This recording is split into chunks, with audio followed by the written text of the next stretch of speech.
If things blow up in your house and afterwards you sit there wondering, what am I supposed to do now? This video is for you, because what you do in the hour after the explosion often determines whether the cycle begins to shrink or start to reset for the next cycle. If you've ever replayed an argument in your head for 3 days or wondered if you've handled it wrong or had the overwhelming urge to fix it immediately so the moment means something, stay with me, because by the end of this video, you will understand what repair actually is, what it is not, and how to stabilize your family without accidentally reigniting the same behaviors you're trying to reduce. And I want you to hear something important right away. When parents learn how to handle the aftermath of explosions differently, the explosions themselves often begin to shrink. Not instantly, not magically, but gradually, and sometimes much faster than parents expect. If this channel helps you to stay steadier in moments like this, subscribe now.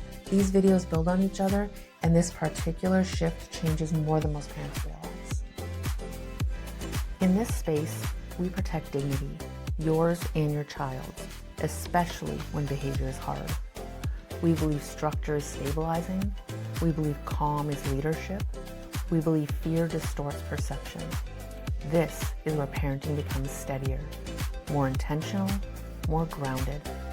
Let's begin. I'm Christine, and before we go any further, I want to say something gently. The explosions themselves are exhausting, but what drains parents even more is often what comes afterward. The silence, the tension hanging in the air, the replay that starts running in your head, the part of you that wants to go back in and make sure the moment mattered, to make sure they understood what was going on, to make sure it changed something. That moment, the quiet aftermath, is where many cycles start to reset. After something intense happens, most parents crave closure. We want to talk about what happened. We want insight and remorse, reassurance it won't happen again. We want some sign that a lesson of some sort landed. None of that is wrong. It's deeply human. Parents, we want meaning for our children, but children, especially dysregulated children, want something different entirely. They need something different entirely. They want and need safety. And immediately after a stress spike, our nervous systems are not ready for meaning. We're not ready for reflection. We're not ready for moral analysis. We're not ready for a relationship conversation. When adrenaline and cortisol have just flooded our bodies, our nervous systems are in survival mode. Our nervous system needs the threat to disappear. We need peace, quiet, and space. And when we move in too quickly as the parent to process the moment, we unknowingly bring the threat back in. We reopen their activated nervous system, and we often walk away saying, I tried to make a repair, but it made everything worse. The repair wasn't wrong, it was the timing. Repair in a relationship or an incident is not about resolution, it's about stabilization. And stabilization is small and quiet and very emotionally unsatisfying to adults. If you've ever walked back into a room after a blow-up thinking, okay, now we need to talk about what just happened, and the entire situation escalated all over again, stay with me, because the instinct to process immediately is one of the most common ways parents accidentally reset the whole problem. Let me ask you something. Have you ever been in a public place like a store or restaurant parking lot and suddenly everything explodes? People are staring, your heart rate's going up, part of your brain is thinking, I need to fix this right now, I need to make it stop. Those moments taught me something about repair. One day I stood in the middle of Target while my child screamed on the floor, full body meltdown, kicking, crying, energy pouring out everywhere. And I remember a very clear moment where I realized something. I was not going to wrestle this. I was not about to drag a screaming child through the store to prove control. I was not going to absorb all that judgment from those strangers as evidence that I had failed as a parent. So I reached into my purse, pulled out a book, and started reading, which probably looked completely ridiculous. But in that moment, I was realizing something important. My child was dysregulated. They're allowed to be upset. They're allowed to discharge that energy. What they were not allowed to do was pull me into it. I keep using words like nervous system They were not allowed to pull my nervous system into the storm. So instead of controlling that moment, I just regulated myself. I breathed slowly, I relaxed my shoulders. I didn't lecture or negotiate. I did not absorb their emotions and make it about me. Slowly, the energy began to burn itself out. Not instantly like I would have liked, but it didn't make it worse. It did not make it grow. Over time, those public meltdowns became less frequently because the behavior stopped hooking me in. When it was over, we left. No process, no lecture. I just contained the situation. Sometimes the most powerful repair is not repair at all. Sometimes the most powerful repair is refusing to join the storm. You might have some of your own stories just like this, and sometimes they end with, yeah, but Christine, then we got in the car and I completely lost it. I started screaming. Yes, yes, I understand. Because sometimes we're just holding it together and we need to discharge our emotions too. My example here, what I'm asking you to do is to relax and surrender in the moment. Let them kick and scream on the floor and target. Don't make it about you. Don't make it personal. Just sincerely read your book, relax, and then it will build inside of you and you won't need to scream at them on the way home. Now I want to go somewhere deeper. One of the most damaging things parents do after repeated blowups is begin living inside the history of the explosions. We stop seeing today and we start seeing the pattern. We start anticipating the next crisis before it even happens. We brace. And when we brace, our nervous system shifts before the child's does. We begin reacting not to who they are today, but to who they were yesterday, to what happened last week, to the accumulation of how bad things have been. And there's a quiet tragedy in that. Sometimes your child is just having a bad mood, and that is normal. Sometimes they're just frustrated. Sometimes they're just being 12.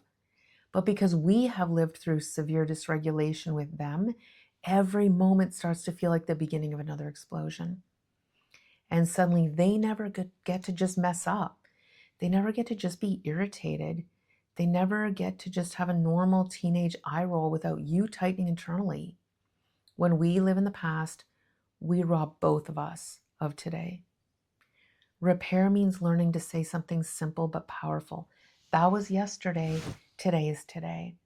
We do not carry the history of the explosions into the next moment. We do not accumulate evidence. We do not replay the highlight reel of disasters in our mind or out loud.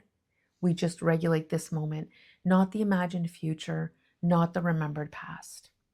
This is real leadership.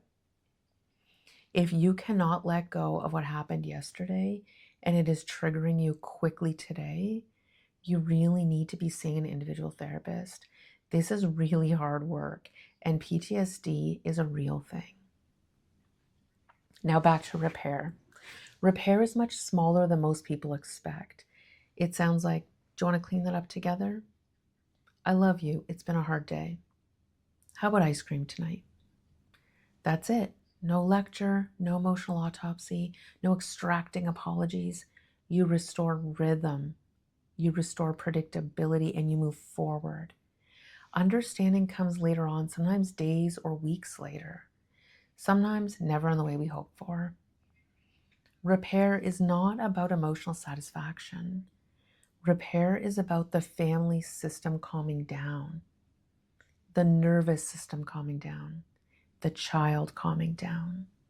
When there's no repair phase, what do we do then?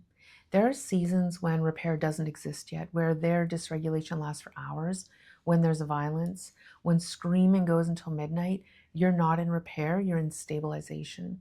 Your only job in those seasons of your child's life is for you to remain steady. No lecture, no processing, no trying to build insight, just containment. That's not failure, that's stage one. After a very long dysregulated season, my child once said something to me. She said, my switch has been off for about a month and I literally haven't cared about you at all. And I said, that's okay. It's not your job to care about me. You are loved here whether you feel it or not. Because repair is not about extracting reassurance from your child. Parents cannot get their emotional needs met from their children. If you try to do that after a blow up, the cycle restarts immediately. Your emotional connection must come from other adults, partners, friends, community. Because parenting an unrewarding child for long stretches drains the entire physical nervous system. If your tank is empty, you will try to refill it during repair, and that destabilizes everything. Repair with your child begins with your adult nervous system. After an explosion, your body is activated, your jaw is tight, your heart rate is elevated, you feel wired and exhausted. You cannot reconnect from that state. So sometimes repair begins with you doing something physical. Walking, taking a shower, lifting something heavy, letting your nervous system settle down. And be careful with alcohol's regulation. Sedation is not going to restore you. Your brain needs deep sleep to reset stress hormones. Repair begins with your body calming first. After everything blows up, you do less, you say less, you take care of yourself, you stay neutral, you reconnect briefly with your child, then you move forward. You do not relive the incident. You do not accumulate it as one more story that's frustrating you. Let today be today, and that is what repair is. There's a question parents ask after this conversation. How long does this take? How do I know if it's working? What if we're just stuck? Those questions deserve honest answers because timelines in trauma-informed parenting do not look like normal parenting timelines. In the next video, we're going to talk about what if we're just stuck? Those questions deserve honest answers because timelines in trauma-informed parenting do not look like normal parenting timelines. In the next video, we're going to talk about how long this work actually takes, what speeds it up, what quietly slows it down, and how to recognize progress even when it doesn't look dramatic. If you misunderstand timelines, you will quit too early. Many parents are much closer than they realize. Watch that next.